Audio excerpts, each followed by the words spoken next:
क्या कहिएगा सर नामांकन करने के बाद आपने? देखिए, मेरा नाम अरुण कुशवाहा है। मैं पटना हाई कोर्ट और सुप्रीम कोर्ट ऑफ इंडिया का एडवोकेट भी हूं और आज 215 कुर्था विधानसभा क्षेत्र से हमने नामांकन दाखिल किया है और कुर्था विधानसभा क्षेत्र का एक बहुत पुरजोर मांग थी कि अब की बार क्षेत्रीय उम्मीदवार, तो जितने भी बड़े दलों ने टिकट दिया है वो सब कुर्था के बाहर के लोगों को टिकट दिया है। कुर्था को लोगों ने चारागाह बना दिया था और इस वजह से जनता की डिमांड पर कुर्था क्षेत्र के जो लगभग 3 लाख मतदाता हैं, उन लोगों ने, हम 1 महीना रथ घुमाए थे पूरे गांव-गांव में, तो लोगों ने सब जगह कहा कि वकील साहब, महात्मा गांधी भी देश के लिए वकालत छोड़ कर के आए थे, डॉक्टर अंबेडकर भी देश के लिए वकालत छोड़ कर आए थे, सरदार वल्लभ भाई पटेल भी देश के लिए वकालत छोड़कर आए थे, महात्मा गांधी, जवाहरलाल नेहरू भी वकालत छोड़कर देश के लिए आए थे, सेवा के लिए आए थे, और डॉक्टर राजेंद्र प्रसाद जैसे लोग भी वकालत छोड़कर के देश सेवा में आए थे। तो आप अरुण कुशवाहा जी, आप भी आइए और देश को संभालिए। और उसी जनता के डिमांड पर हम लोगों ने यहाँ से आज कुर्था विधानसभा क्षेत्र से नामांकन किया है और कुर्था की जनता को जो देख रहे थे कि साल भर से बेचैनी थी कि सारा जो बड़े बड़े दल हैं वो सब के सब टिकट दे देते हैं बाहरी लोगों को। कुर्था विधानसभा क्षेत्र का रहने वाला एक भी आदमी को पिछले 25 बरस से टिकट नहीं मिला है। तो आज उस बेचैनी को दूर करने के लिए मैं अरुण कुशवाहा, सीलिंग फैन छाप मेरा पंखा छाप है, राष्ट्रीय लोक समता पार्टी से हमने नामांकन किया है और ये पार्टी बिहार की रिकॉग्नाइज्ड पार्टी है और इस पार्टी का 3 MP भी पहले रहा है, 7 विधायक भी रहा है। तो ये पार्टी बहुत पॉपुलर है यहाँ पर। बीच में थोड़ा गड़बड़ा गया था, लेकिन अब हम लोगों ने राष्ट्रीय लोक समता पार्टी को फिर से जहाँ कहीं भी जनता के डिमांड के अनुसार उम्मीदवार दे रहे हैं।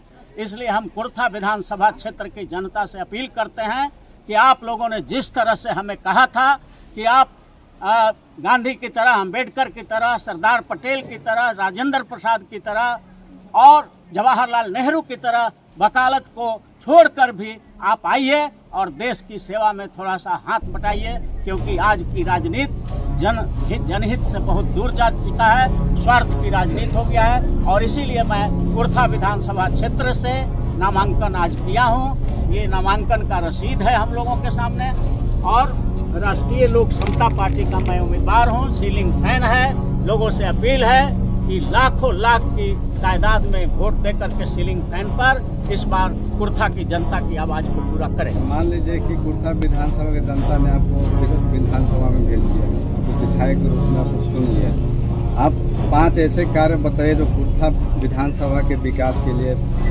देखिए, सबसे पहला काम जो है, जिस मुद्दा को तेजस्वी यादव ने चुराया है, हम जब 2 महीना पहले घूम रहे थे तो एक पंपलेट बंटवाए थे पूरे कुर्था विधानसभा क्षेत्र के हर गांव में, जिसमें पहला मेरा वो थीम था, मेरा विजन था कि प्रत्येक परिवार के कम से कम एक सदस्य को सरकारी नौकरी की गारंटी का हम विधानसभा से कानून बनवाएंगे। और उसको हम लोगों ने लिखा था फैमिली सर्वाइवल जॉब एक्ट, उसका नाम होगा। परिवार को सर्वाइव करने के लिए, जीने के लिए हर परिवार में कम से कम एक व्यक्ति को सरकारी नौकरी की गारंटी का हम कानून बनवाएंगे।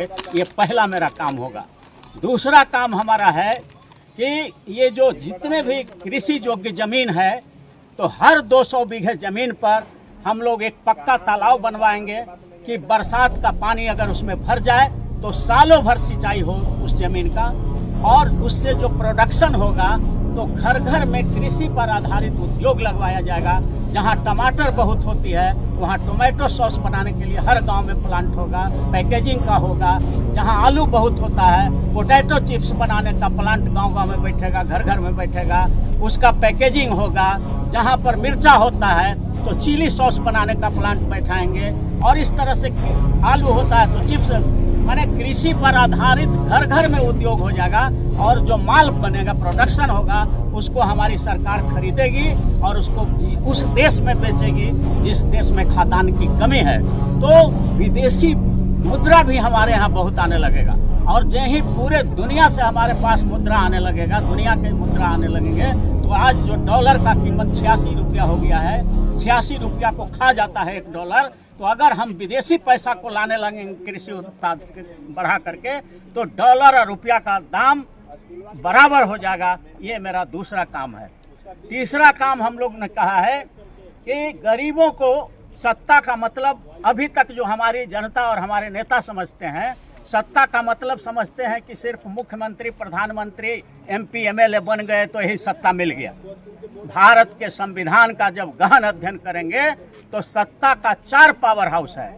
उसमें एक है विधायिका, दूसरा है न्यायपालिका, तीसरा है कार्यपालिका और चौथा है आप लोग नेशनल मीडिया और सोशल मीडिया। चूंकि चारों पावर हाउस मिल करके जनता का काम करते हैं, लेकिन भारत का और बिहार का जितना नेता है वो ये चारों पावर हाउस में हिस्सेदारी की लड़ाई नहीं लड़ता है। ऐसा नहीं सोचता है कि समाज के हर वर्ग के लोग मीडिया में भी हो, सुप्रीम कोर्ट में भी जज हो, हाई कोर्ट में भी जज हो, जिला न्यायालय में भी जज हो और सारे नौकरियों में भी हमारे लोग सभी वर्गों का हो। उसी तरह से मीडिया में भी, बड़े बड़े कॉरपोरेट में भी हर वर्ग के लोग हों और सरकारी नौकरियों में हो, विधायिका में भी हो। तो ये बात सिर्फ 78 बरस बीत गया देश के आज़ाद हुए लेकिन आज तक हम लोग खाली विधायिका के लिए लड़ रहे हैं। कार्यपालिका, न्यायपालिका और मीडिया के कोई लड़ता ही नहीं है, जबकि चारों मिल के सत्ता होता है। और तीसरी बात हम लोग करने जा रहे हैं कि जितना भी गरीब लोग यहाँ पर है, जो बूढ़ा वृद्ध हैं, 60 के ऊपर होंगे, तो ये 1500 2000 पेंशन से उसका क्या होगा? उतना का तो दवा उखा जाता है बुढ़ापा में इस तरह का। तो कम से कम 10,000 रुपया वृद्धा पेंशन होनी चाहिए। और जितने भी हमारे बेरोजगार हैं, हम लोगों ने अभी देखा है कि जितने भी बेरोजगार लोग पड़े हुए हैं, जो ग्रेजुएट करके, मैट्रिक, इंटर करके बैठे हुए हैं, तो या तो उनको कहीं ना कहीं सेल्फ एम्प्लॉयमेंट की व्यवस्था किया जाए और नहीं तो कम से कम हर परिवार में एक सदस्य को सरकारी नौकरी दे दें, ताकि उस परिवार का रोटी, कपड़ा, वस्त्र, आवास, स्वास्थ्य और शिक्षा मिल सके।